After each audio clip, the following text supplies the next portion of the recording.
Ya, bismillahirrahmanirrahim. Assalamualaikum warahmatullahi wabarakatuh. Pagi hari ini kita ketemu lagi ya di mata kuliah kepribadian dengan satu topik yang akan kita bahas pada pagi hari ini adalah topik mengenai student centered learning atau pembelajaran yang berpusat pada mahasiswa.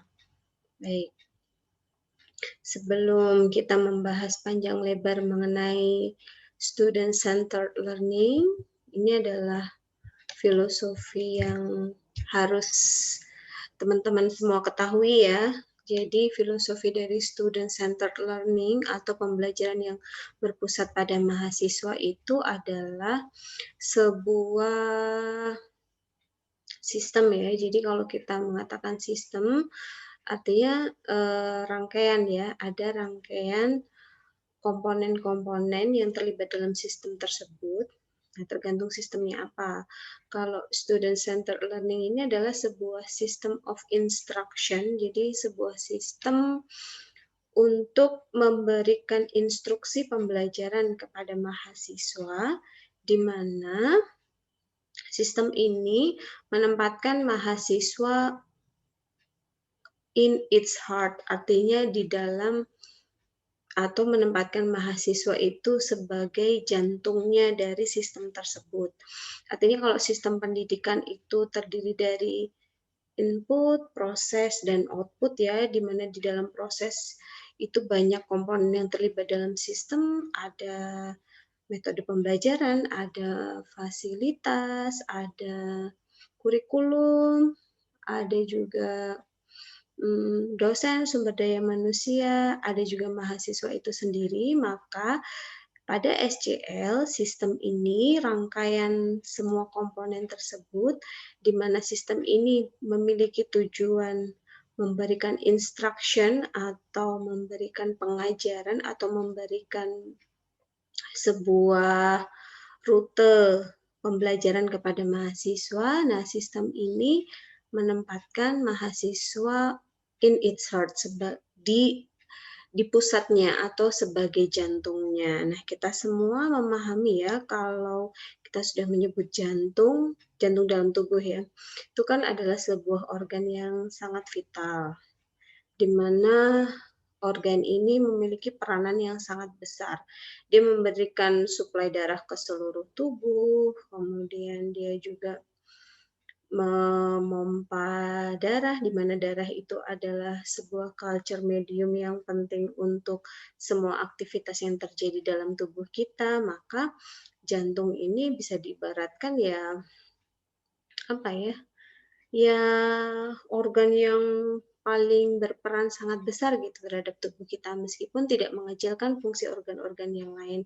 Artinya pada SCL ini, sistem ini menempatkan mahasiswa itu sebagai komponen yang sangat vital. Artinya, jika jantung ini berfungsi dengan baik, maka seluruh tubuh juga akan sehat. Artinya seluruh tubuh akan mampu menjalankan fungsinya secara normal dan optimal. Namun jika jantung ini tidak berfungsi dengan baik, maka organ di seluruh tubuh pun juga tidak akan berjalan secara normal. Di mana artinya lama-kelamaan tubuh akan mati ya. Nah, begitu juga dengan SCL ini, di mana dia menempatkan mahasiswa itu sebagai organ yang sangat vital. Artinya, kalau manusia itu bisa maksud saya mahasiswa. Kalau mahasiswa itu bisa menjalankan fungsinya dengan optimal, artinya sistem ini akan berjalan dengan lancar. Namun, jika mahasiswa ini tidak menjalankan fungsinya dengan optimal, maka sistem ini akan stuck atau akan berhenti dan tidak berfungsi. Seperti itu. Nah, itulah satu filosofi ya yang mengapa pada SCL ini peran mahasiswa sangat penting. Oke, sebelum kita bahas tentang SCL, tadi kita udah pahami dulu filosofi ya, artinya ruhnya ya, marwah dari SCL ini adalah menganggap peran mahasiswa itu sangat vital atau sangat penting. Nah, kalau ini kita bahas definisi belajar terlebih dahulu, ya seperti yang di kuliah sebelumnya di adult learning saya juga pernah membahas sedikit menyinggung tentang definisi belajar.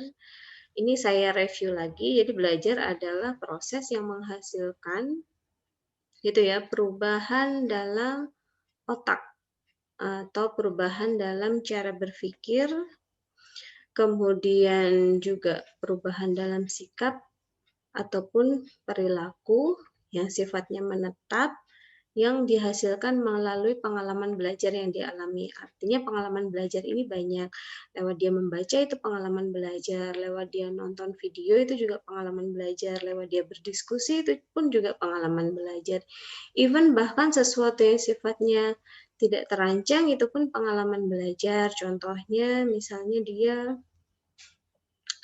saat di kampus ya, dia tidak sengaja, misalnya bertemu dengan dosen, di mana dosen tersebut misalnya menunjukkan attitude yang tidak baik. Nah, dari sini pun kan sebenarnya ini sebuah kegiatan tidak terancang ya, tapi artinya dia experiencing that peristiwa tersebut, sehingga ini pun membuat dia belajar bahwa, oh ternyata, itu adalah contoh perilaku yang tidak baik. Maka kalau saya nanti suatu saat misalnya jadi dosen, saya nggak maulah seperti Ibu X atau Bapak Y seperti itu. Itu pun juga pengalaman belajar.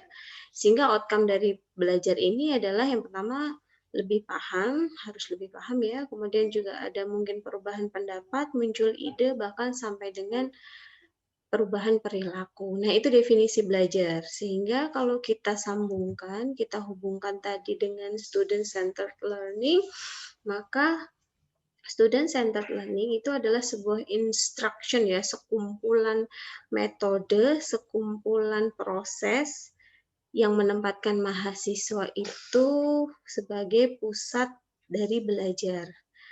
Nah, dari tadi definisi, sedangkan belajar itu sendiri kan artinya ada sebuah perubahan. Nah, sehingga student centered learning adalah sebuah perspektif atau cara pandang yang berfokus pada mahasiswa. Di mana cara fokus, maksudnya perspektif atau cara pandang ini memandang sebuah pembelajaran. Artinya perubahan tadi ya, sebuah proses, pengalaman belajar yang menghasilkan perubahan kognitif, pemahaman, sikap, dan perilaku, di mana pengalaman itu fokusnya pada mahasiswa, bukan dosennya, gitu. Kemudian student centered learning itu sendiri adalah sebuah model, artinya kalau model di sini ada banyak rangkaiannya ya, ada metode-metodenya, kemudian ada instruksinya, ada fasilitasnya, ada cara-caranya, model pembelajaran yang menempatkan tadi peserta didik sebagai pusat dari proses pembelajaran tersebut. Kemudian peserta didik, nah sehingga karena dia berperan sebagai pusatnya, sebagai jantungnya dari model pembelajaran, dari tadi ya, serangkaian proses untuk memberikan pengalaman belajar pada mahasiswa, sehingga mahasiswa ini diharapkan mampu aktif, ya, aktif, mandiri. Aktif artinya dia nggak diem aja ya, namanya orang aktif itu harus bergerak. Kemudian mandiri, tidak tergantung pada orang lain, khususnya dosen, bertanggung jawab, memiliki inisiatif untuk apa? Jadi aktif, mandiri, tanggung jawab, dan inisiatif dalam satu mengenali kebutuhan belajarnya.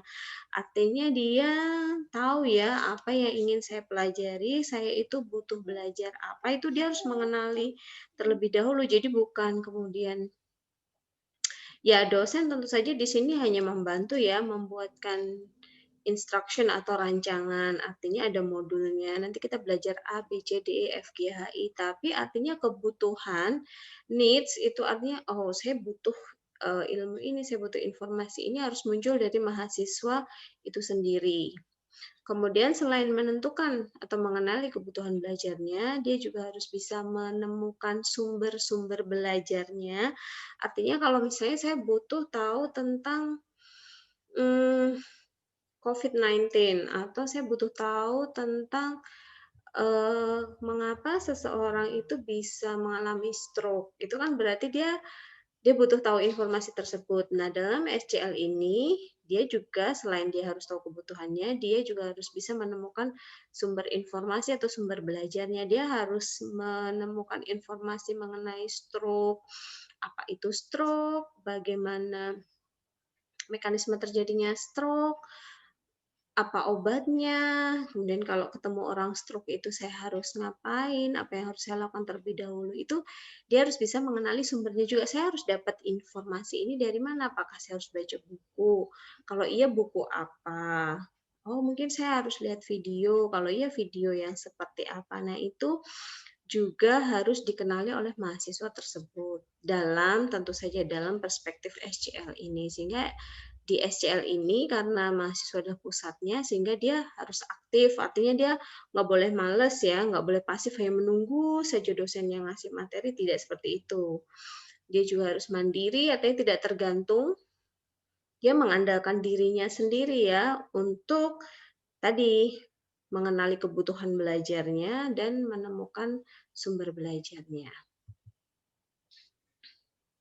Nah, pada SCL ini segala proses yang terjadi dalam kampus ataupun di luar kampus itu hanyalah sebuah wahana, artinya dia hanya tools atau dia artinya hanyalah alat untuk mencapai tujuan belajar sehingga apakah alat ini bisa menghasilkan outcome yang diinginkan atau tidak itu tergantung si pelakunya ya, artinya mahasiswa itu sendiri. Kita menyediakan ada buku, kita juga menyediakan beberapa jurnal misalnya. Kita juga saya misalnya ngasih video seperti ini, itu hanya sebuah media atau alat. Artinya media ini, alat ini sifatnya netral. Dia bisa menghasilkan outcome yang bagus seandainya dia dimanfaatkan dengan baik. Tapi kalau alat ini didiamkan saja, walaupun saya ngasih video atau saya berikan kuliah lewat Zoom,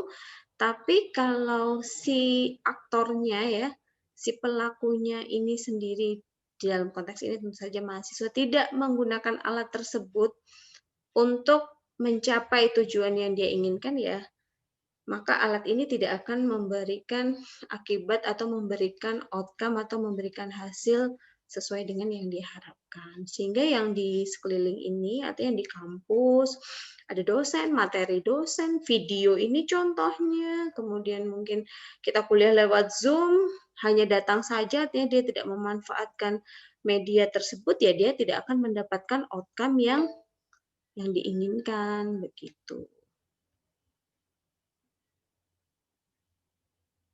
Uh, Baik, itu tadi ya. Jadi itu tadi definisi dan filosofi dari SCL. Nah, sekarang kita akan coba melihat ilustrasi dari SCL. Sebenarnya what happens ya, atau apa yang terjadi pada SCL dan bedanya apa dengan Teacher Centered Learning atau TCL. Nah, ini adalah dua ilustrasi yang mungkin akan memudahkan kita dalam melihat apa itu SCL dan apa itu TCL. Nah, kalau yang gambar nomor 2 ini adalah contoh pembelajaran dengan pendekatan TCL atau Teacher Centered Learning. Nah, dalam pendekatan metode Teacher Centered Learning ini, maka di sini sudah terlihat ya bahwa ada seorang dosen ataupun guru duduk di depan, kemudian beliau ya menjelaskan ya bla bla bla bla bla bla seperti saya sekarang mungkin menjelaskan apa itu SCL dan sebagainya. Kemudian di sini pasti di depannya ada murid atau mahasiswa yang mendengarkan. Ini gambar yang pertama. Gambar yang kedua ini terlihat ya gurunya atau dosennya itu duduk sejajar dengan mahasiswa dalam satu meja dan di sini tentu saja ada proses diskusi ya, artinya di sini ada proses aktif ya timbal balik, mahasiswa ngomong nanti mungkin dosennya mendengarkan, ada kalanya juga dosennya akan mengoreksi dan mahasiswanya mendengarkan. Sehingga dari dua ilustrasi ini kita akan coba melihat perbedaannya ya. Jadi pada gambar kedua tuh ya sudah terlihat pasti ya bahwa mahasiswanya itu mendengarkan, sama seperti kalian saat ini ya, mendengarkan, dan dosennya itu yang aktif ngomong atau berbicara.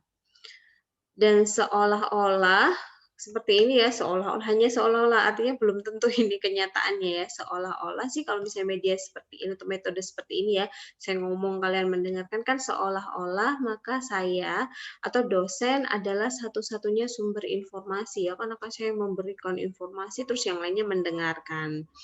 Kemudian di gambar yang kedua pun terlihat bahwa seolah-olah lagi ya, karena juga belum tentu ya, wallahu alam.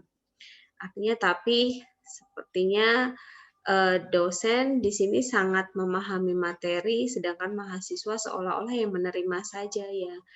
Ya sudah barang tentu seperti ini ya, karena kalau misalnya dosen di depan mau menyampaikan materi pastinya ya, normalnya ya dalam artinya kalau itu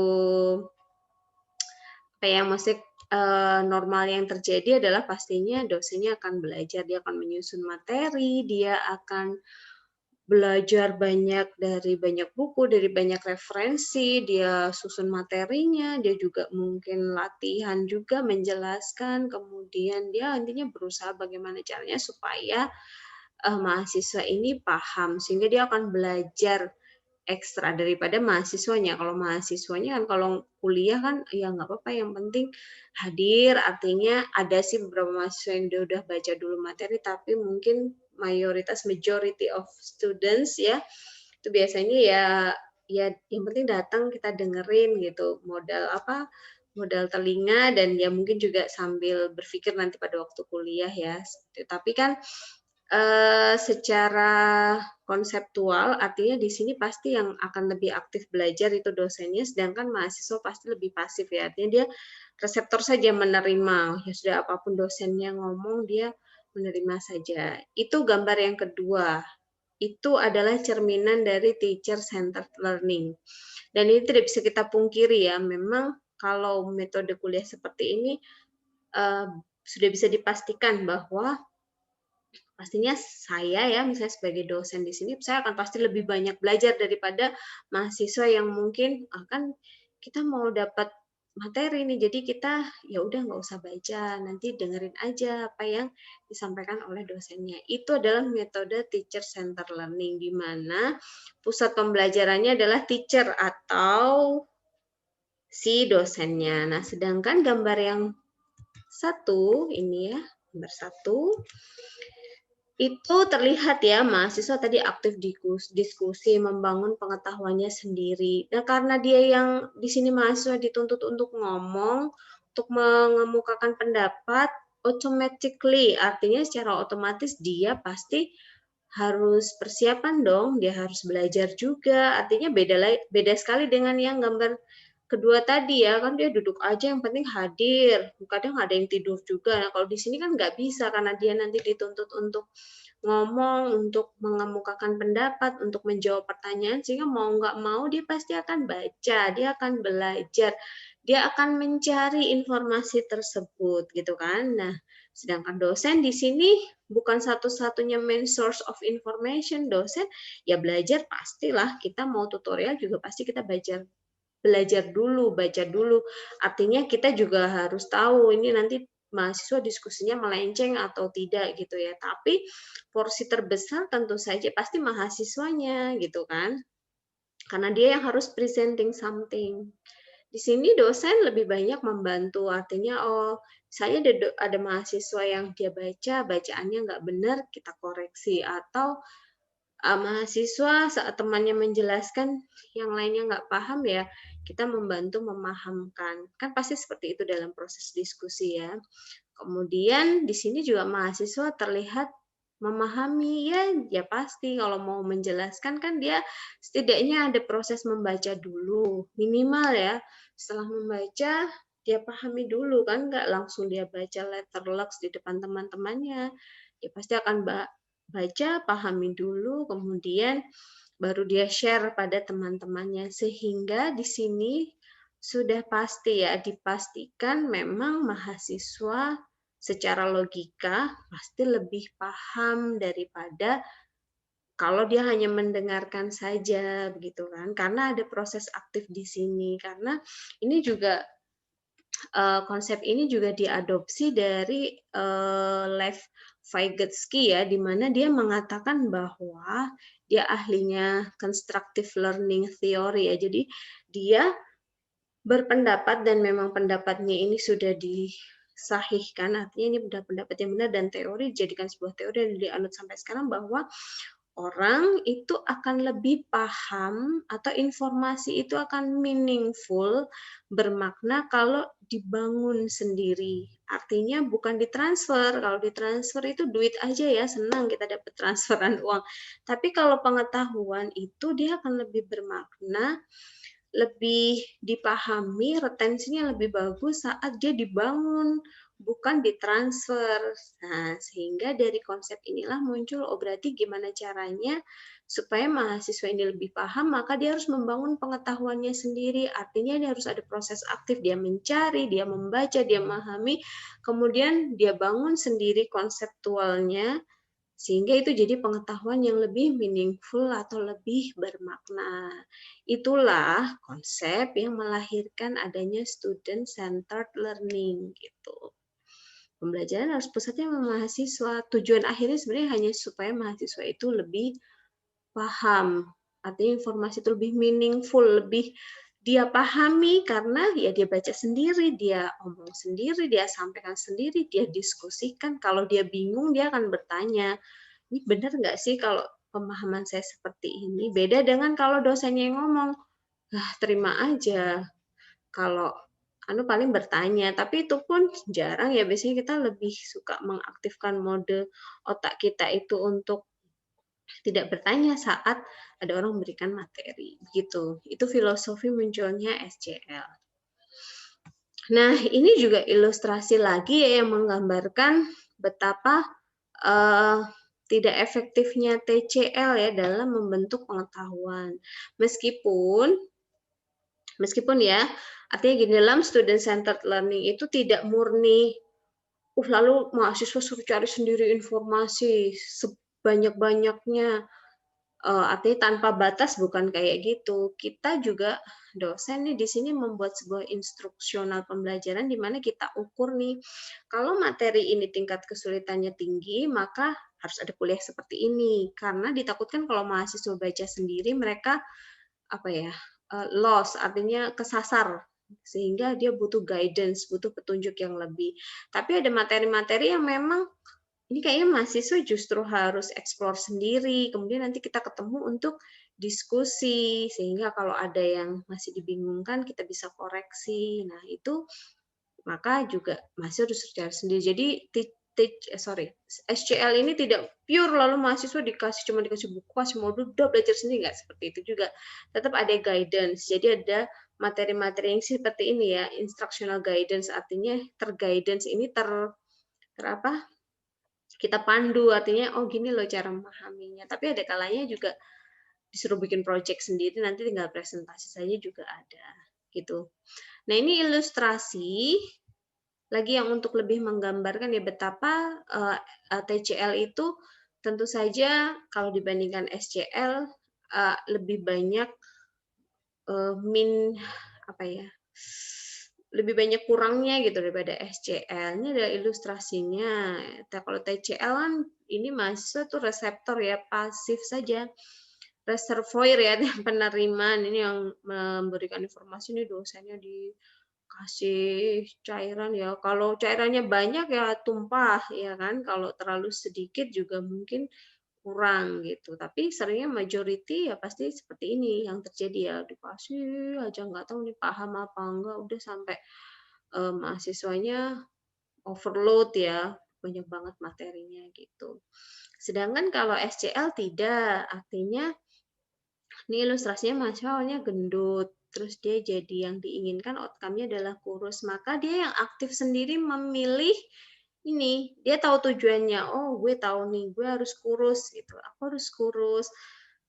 Ada banyak metode dan dia pilih sendiri metodenya gitu kan. Oh, mungkin dia bisa pakai metode yang pertama dengan gini ya, dia, olahraganya pun lari, oh ini juga bisa bikin kurus. Atau bisa juga olahraganya resistance training ya, angkat beban, ini juga membakar otot membakar lemak sekaligus membentuk otot. Tapi ada juga jalan pintas lewat surgery misalnya ya, ini juga bisa.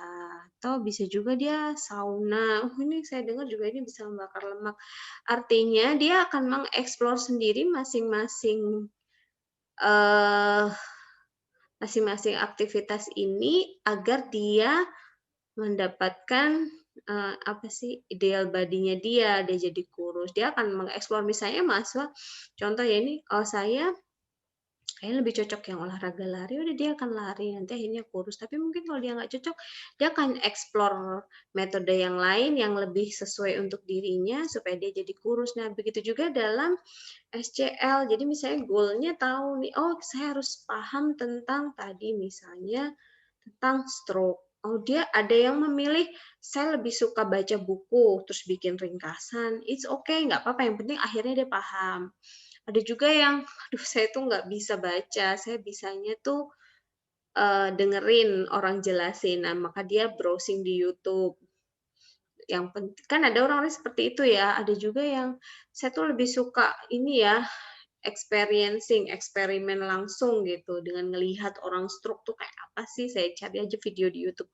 Oh, ternyata orang stroke tuh seperti itu, dia lebih paham. Ada juga yang lebih suka diskusi, lebih suka baca dulu terus, kita diskusi yuk, kita tanya jawab. Itu juga ada artinya metode tadi ya, sumber belajar dan cara itu dipilih sendiri oleh mahasiswa untuk mencapai satu LO yang harus dikuasai, misalnya belajar mengenai stroke. Itu ditentukan oleh mahasiswa, beda dengan kalau kuliah.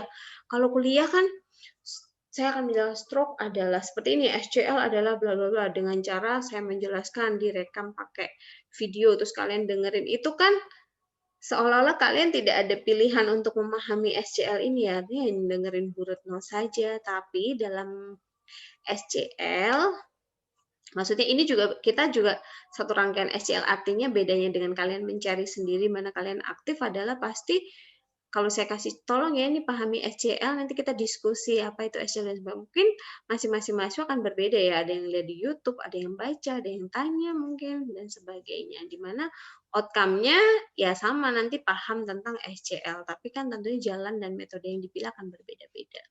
Nah, itu bedanya TCL dan SCL.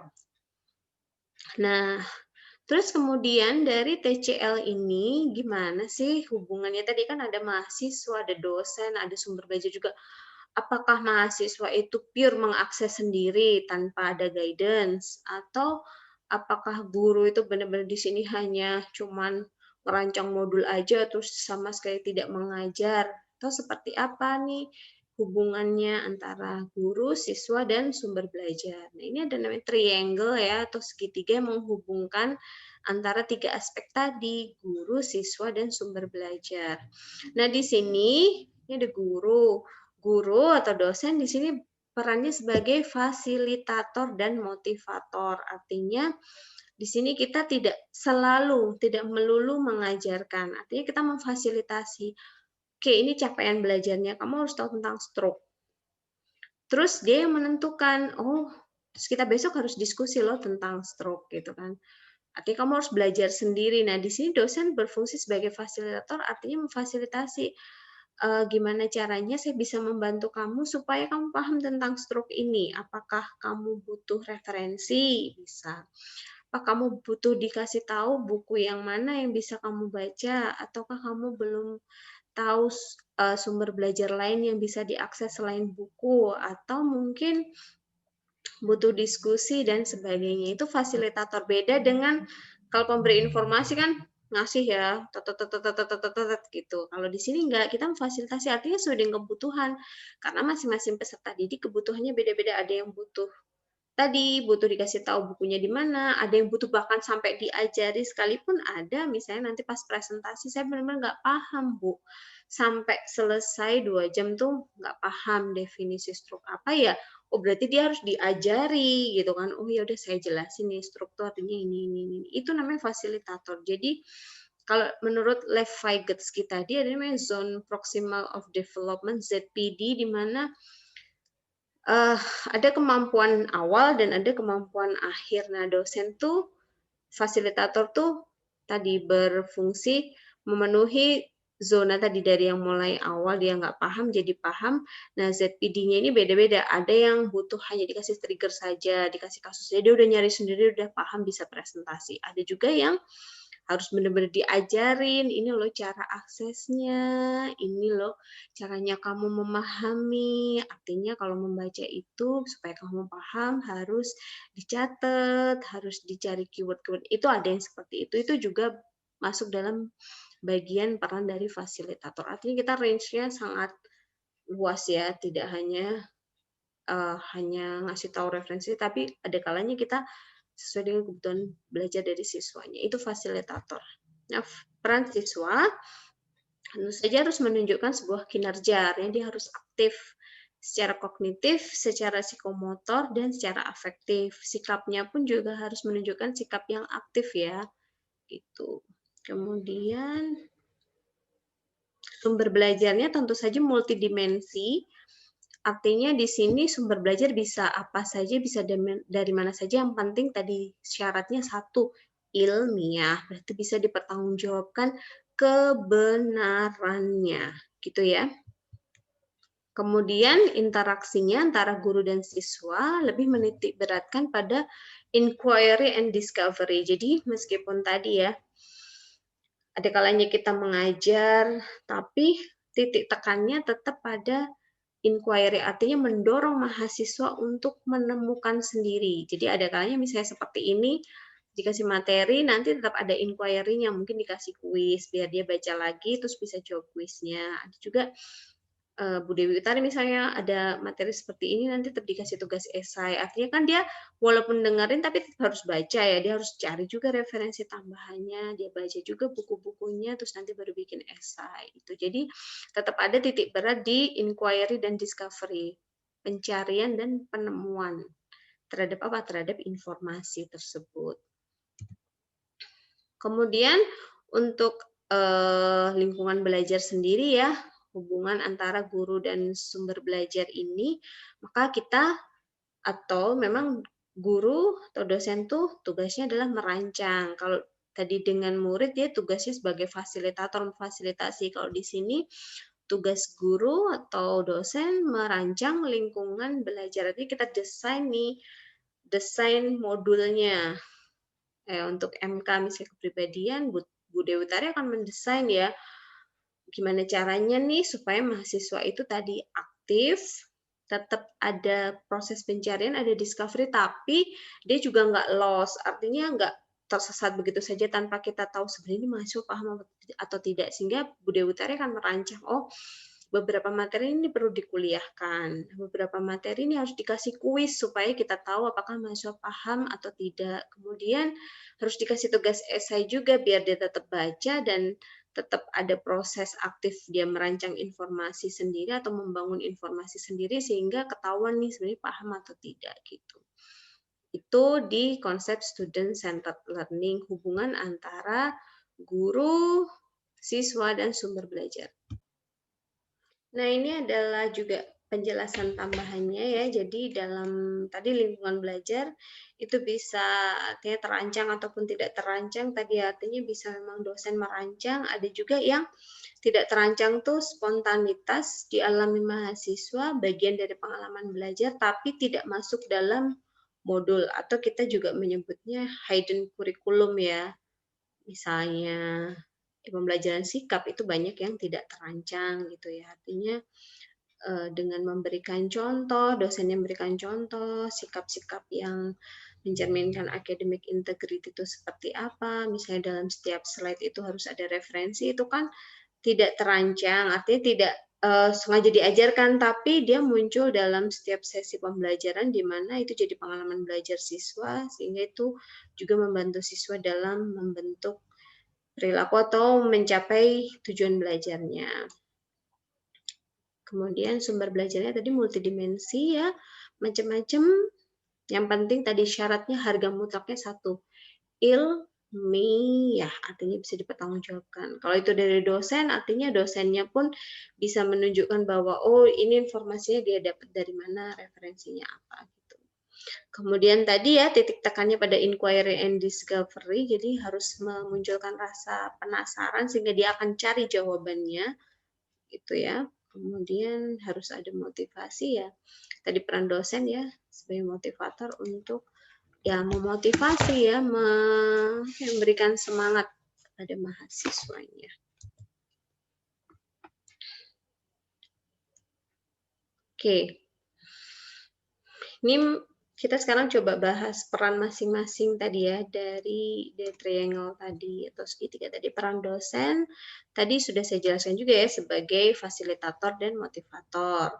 Kemudian sebagai fasilitator itu yang membantu siswa, artinya membantu ya sifatnya membantu. Membantu itu ya memberikan bantuan ya, memberikan pertolongan kepada mahasiswa untuk apa? Untuk dia bisa mengasah keaktifan, dia bisa dengan selalu memicu biar dia mengeluarkan pendapatnya gitu. Coba jelaskan gitu. Ini ada pertanyaan enggak?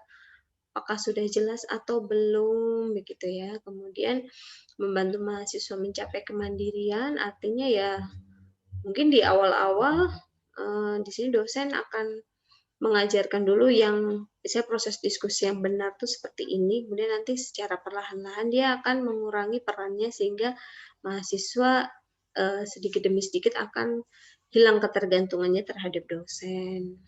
Bahkan kalau kadang kalau sudah level tingkat atas itu kadang juga diskusi apa ya, kadang bisa tutorless, artinya nggak ada tutornya pun mereka tetap berjalan. Saking mereka memang sudah mandiri, artinya tidak tergantung pada dosen. Kemudian juga membantu siswa untuk mengasah tanggung jawab dan memberikan tanggung jawab, inisiatif untuk tadi mengakses segala kebutuhan. Jadi kita bantu supaya nanti di akhir tuh mahasiswa tuh sudah bisa sendiri mengakses segala kebutuhan belajarnya. Tapi udah nggak perlu tanya lagi di awal-awal, mungkin kadang masih bertanya ini cari bukunya buku yang apa Bu, buku yang ilmiah sama yang tidak ilmiah bedanya apa? Tapi nanti sampai akhir, biasanya di tingkat-tingkat akhir semester 6, 7, 8 tuh sudah bisa jalan sendiri, artinya sudah mandiri, sudah bisa membedakan referensi yang ilmiah dan tidak ilmiah gitu. Kemudian peran dosen juga mengkaji kompetensi, artinya di sini kami mengukur nih apa yang harus dicapai oleh mahasiswa selama jangka pendek, berarti kompetensi harus dicapai mahasiswa dalam satu MK atau satu mata kuliah, dan yang luas atau umum atau general ya yang harus dicapai mahasiswa dalam 4 tahun selama menjalani proses pendidikan ini. Kemudian peran dosen juga merancang strategi dan lingkungan pembelajaran. Jadi kami rancang ya, misalnya ya tadi kayak contohnya kepribadian ya Bu Dewi Tara akan merancang. Artinya, oh untuk bisa mahasiswa itu paham tentang konsep SCL, tentang konsep adult learning, gitu, kasih dulu kuliah, setelah itu tetap ada tugas esai, supaya dia bisa tadi membangun sendiri ya, pemahaman konseptual dia terhadap satu topik, misalnya lewat menulis esai, itu namanya merancang. Kita rancang apa saja yang harus dilewati siswa supaya dia paham. Oh, kasih kuliah dulu. Oh, habis itu kasih diskusi. Kalau udah diskusi, suruh bikin esai, suruh analisis film, suruh rancang project, dan sebagainya. Itu namanya merancang pengalaman belajar. Kemudian membantu mahasiswa mengakses informasi. Ini caranya dia diajari, caranya akses jurnal, caranya dapat buku, caranya download buku-buku gratis, e-book yang ilmiah, gitu ya, lewat internet.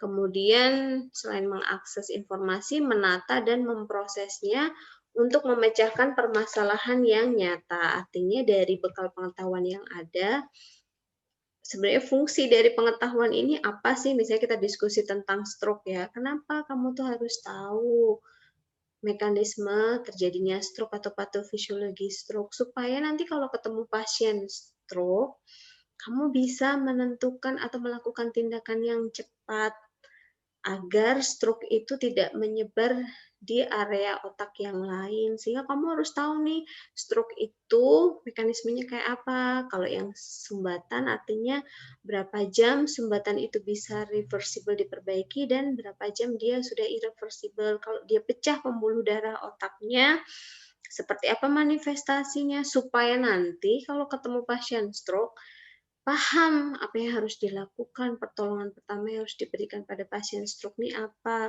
berapa jam golden period-nya, misalnya 6 jam harus dapat pertolongan pertama dan sebagainya. Jadi peran dosen di situ ya untuk informasi ini artinya mengajari mahasiswa karena mahasiswa kan belum bekerja ya, artinya kalau kami kan mayoritas sudah pernah kerja di rumah sakit, saya sudah pernah kerja di rumah sakit 1 tahun, artinya tahu bahwa dulu juga pernah pendidikan nurse selama 1,5 tahun, kita tahu bahwa, oh ternyata saya tuh dulu belajar tentang biokimia, belajar tentang makronutrien, mikronutrien tuh, oh gini loh pas ketemu pasien kwashiorkor, sehingga saya tuh bisa menentukan tindakan, oh saya harus memberikan infusnya apa, jenis cairannya apa, berapa mililiter yang saya infuskan, itu dasarnya ya pada waktu saya belajar di kuliah. Nah, dosen juga berfungsi atau bertugas seperti itu, berperan seperti itu. Kemudian peran dosen yang lain adalah mengidentifikasi dan menentukan pola penilaian hasil belajar. Jadi kita nilai, yaitu tugas dosen, artinya untuk kemampuan menjelaskan tuh kita uji dengan dia suruh tulis esai. Untuk pemahaman konsep kita uji dengan CBT dan sebagainya. Nah, kalau peran mahasiswa ini yang penting ya, peran kalian adalah yang pertama harus membuat rencana pembelajaran. Itu penting, punya pathway, punya path ya, punya rancangan. Artinya, oh oke, kalau misalnya saya harus paham tentang di misalnya mata kuliah kepribadian ya atau IDK 1, saya harus paham tentang anatomi fisiologi saraf, harus paham metabolisme karbohidrat, lipid, protein dan sebagainya. Dia harus bisa merancang rencana belajarnya. Oh, berarti di sini tuh saya harus banyak baca buku apa. Kemudian untuk bagian chapter ini ya, misalnya metabolisme lipid, saya kayaknya nggak bisa kalau cuma baca, saya harus ada diskusi juga, mungkin diskusi dengan temannya, diskusi dengan, atau saya kayaknya untuk bisa memahami bagian topik ini saya harus coba presentasi ya, itu adalah bagian dari rancangan belajar dia ya, artinya dia punya rancangan tersendiri, kapan dia harus mengerjakan tugas, kapan dia harus baca, kapan dia harus presentasi dan sebagainya, itu dia sendiri yang merancang. Kemudian belajar secara aktif, jelas ya harus aktif nih, artinya harus nggak boleh males-malesan ya, bisa mendengar, membaca, menulis, diskusi, problem solving ya, coba analisa kasus, bisa dengan kasus-kasus sederhana, dan yang paling artinya gini, bisa ya misalnya kita habis baca berita dulu tentang kematian Ashraf Sinclair ya, suaminya BCL, itu kita bisa latihan problem solving ya dengan coba menganalisis kenapa ya kok tiba-tiba mati, apa sih yang terjadi pada Ashraf Sinclair, kok katanya ada GERD, katanya tiba-tiba henti jantung atau heart attack, itu gimana prosesnya kok bisa dari GERD sampai heart attack, itu kan contoh problem solving yang sebenarnya menyenangkan ya, bisa kita analisis sendiri. Atau misalnya kita baca tentang napi yang tiba-tiba meninggal di lapas ya, kok tiba-tiba sesak nafas, kok bisa ya? Apa sih yang membuat orang tiba-tiba sesak nafas? Apa karena ini, apa karena itu? Itu ya, itu contoh belajar secara aktif dan bisa menyenangkan ya, artinya habis kita baca berita, kita analisis sendiri. Itu kan senang ya, artinya kita ada sense of inquiry tadi, ada penasarannya, terus kita cari jawabannya gitu. Dan bisa dilakukan secara individu ataupun berkelompok. Nah, bentuk pembelajaran dalam SCL ini ada banyak. Nanti ada satu kuliah lagi ya setelah ini tentang metode-metode SCL. Tapi ini akan saya jelaskan secara singkat saja. Jadi metodenya selain dengan, atau kan tadi digambar yang salah satunya adalah lewat diskusi. Tapi ada juga metode yang lain, dari diskusi itu pun banyak ya bentuknya, artinya step-stepnya beda-beda, masing-masing diskusi PBL dengan small group discussion beda, small group discussion dengan case based learning beda lagi bentuknya. Nah, ini adalah metode-metode yang diyakini dan memang terbukti secara ilmiah bisa memicu tadi mahasiswa lebih aktif.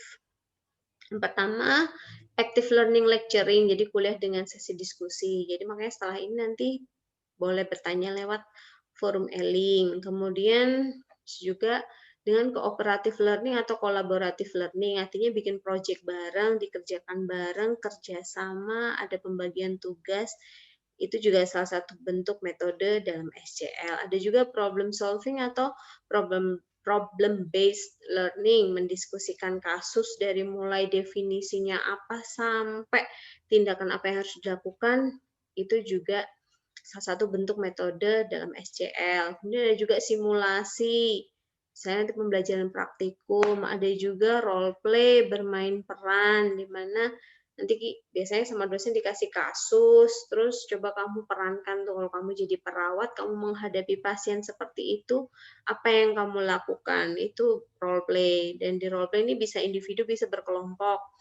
Artinya kalau kita nggak lagi pandemi ya, jadi kemarin kalau yang live itu biasanya satu kelompok akan bermain peran, ada yang berperan sebagai keluarga, ada yang berperan sebagai pasien, ada yang berperan sebagai perawat, ada yang jadi dokternya dan sebagainya. Terus mereka acting tuh, tujuannya apa sih? Supaya dia benar-benar meresapi perannya dan dia lebih paham.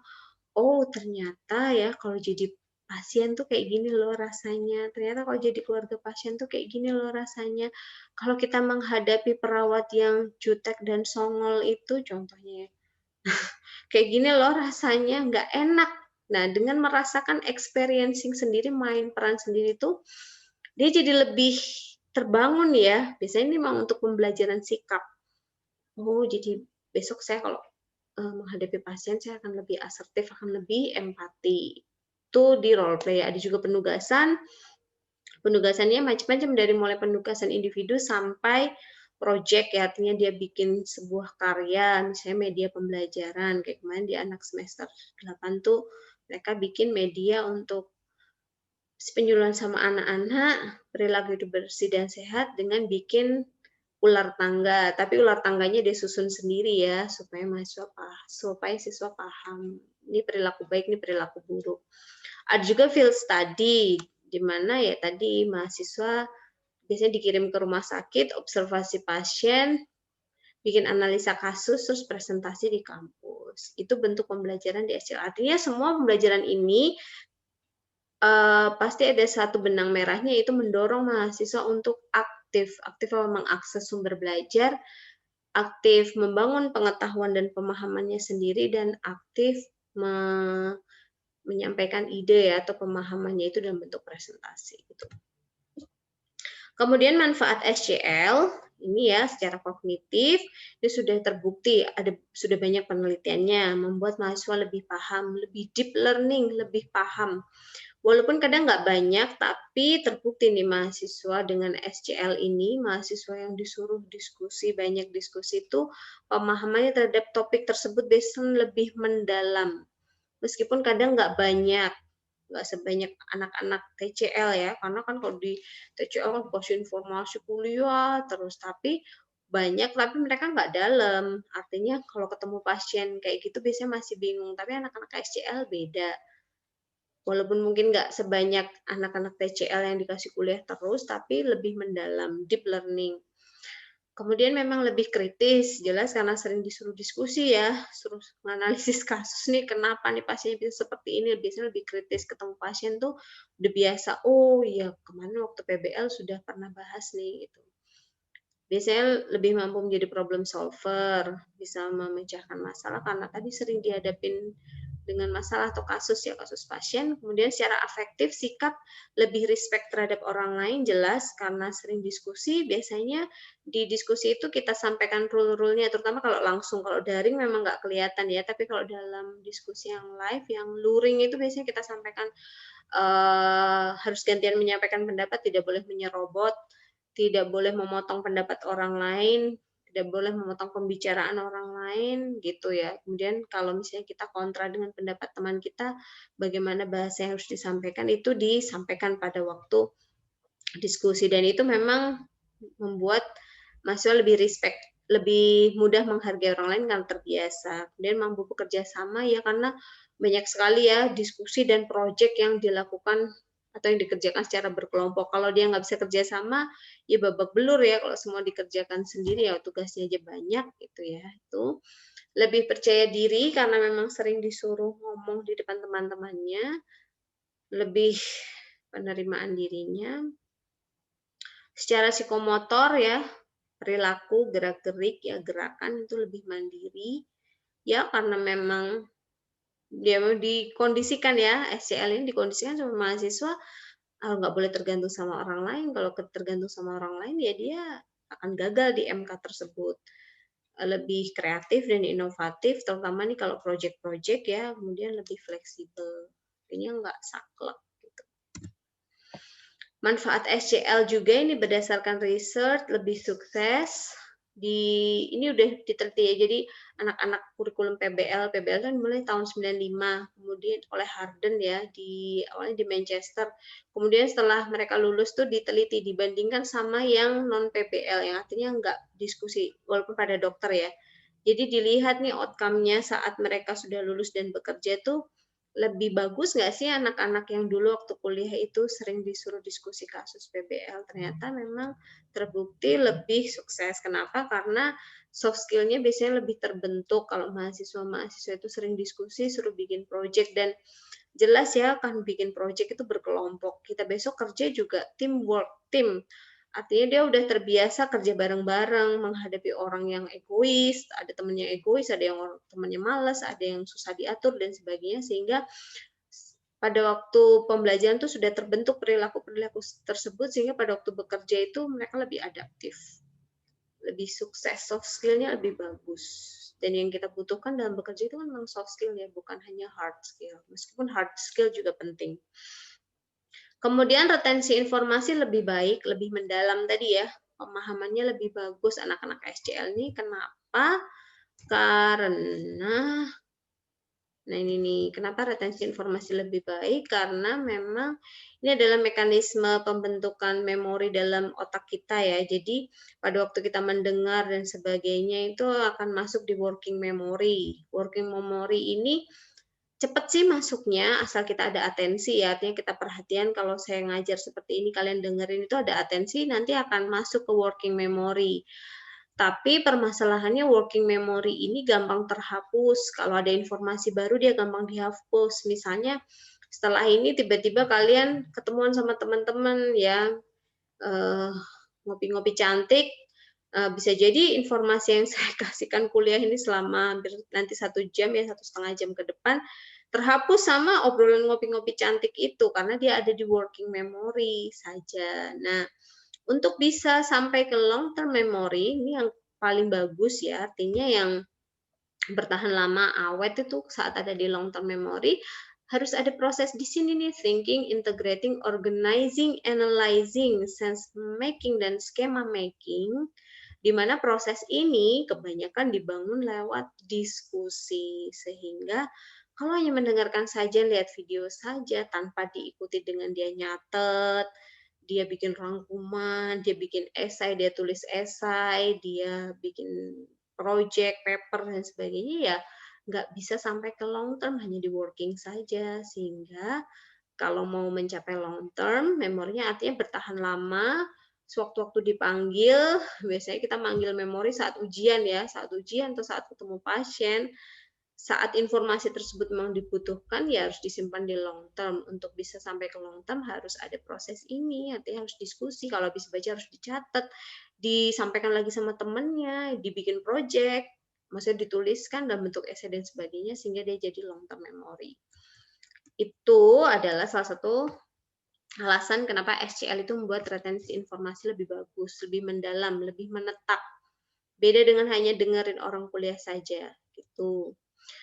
Kemudian sukses dalam karir ini ada penelitian dari Palanis, Sami, dan Kumar tahun 2017, ternyata SCL itu setelah diteliti ya memang buat mahasiswa itu lebih mandiri, survive, lebih kreatif, lebih kooperatif, mudah bekerja sama, jelas dari awal tuh apa-apa suruh diskusi kelompok, mengerjakan tugas proyek dalam kelompok, kemudian lebih terampil juga dalam mengakses sumber informasi sehingga lebih mandiri. Artinya mahasiswa hasil SCL ini biasanya kalau kerja lebih lebih disukai ya, artinya karena dia mandiri, dia tuh tanggap, dia ngerti, "Oh, aku harus seperti ini." Kalau ketemu dengan artinya kalau harus kerja di tim itu apa yang harus dilakukan, kalau bertemu dengan, anggota tim yang songong tuh gimana sikapnya, gimana cara menyampaikan pendapat, sehingga memang dari keseluruhan ini dinilai memang anak-anak hasil SCL itu lebih bagus. Secara quality tadi ya, soft skill daripada yang TCL. Kemudian ini juga penjelasan mengapa retensi informasi lebih baik. Jadi ini menurut penelitiannya Delcon ya, atau segitiga Del itu ini adalah metodenya dan ini adalah tingkat memori tadi ya, kebertahanan dia dalam memori long term, memori jangka panjang. Kalau reading saja, nulis saja tanpa ditulis kembali, sorry, nulis saja, mohon maaf. Baca saja tanpa bikin rangkuman, tanpa bikin catatan itu hanya 10%. Mendengarkan orang kuliah, penjelasan tuh 20%. Lihat video 30%, melihat demonstrasi langsung itu 50%, tapi partisipasi dalam discussion, diskusi artinya baca, nulis, ngomong lagi itu Masya Allah naik ya jadi 70%. Dan yang terakhir, doing the real thing artinya problem solving dalam dunia nyata, menghadapi kasus real terus dia menerapkan pengetahuannya itu 90%. Artinya semakin aktif, semakin ke doing itu memang retensinya lebih bagus. Artinya menetapnya lebih lama. Memang kadang fakta-fakta yang retail-retail yang kayak misalnya nilai normal gas darah arteri berapa, kadang lupa harus baca lagi. Itu nggak masalah. Tapi untuk misal patofisiologi mengenai asma itu lebih menetap ya, artinya karena itu dia dapat dengan baca, terus diskusi, terus bikin esai juga, itu lebih bagus retensi memorinya daripada yang dia hanya mendengarkan saja, gitu. Kemudian bagaimana mengembangkan skill menjadi mahasiswa yang aktif, ini akan saya jelaskan di bagian yang kedua ya, nanti kita lanjutkan di bagian yang kedua.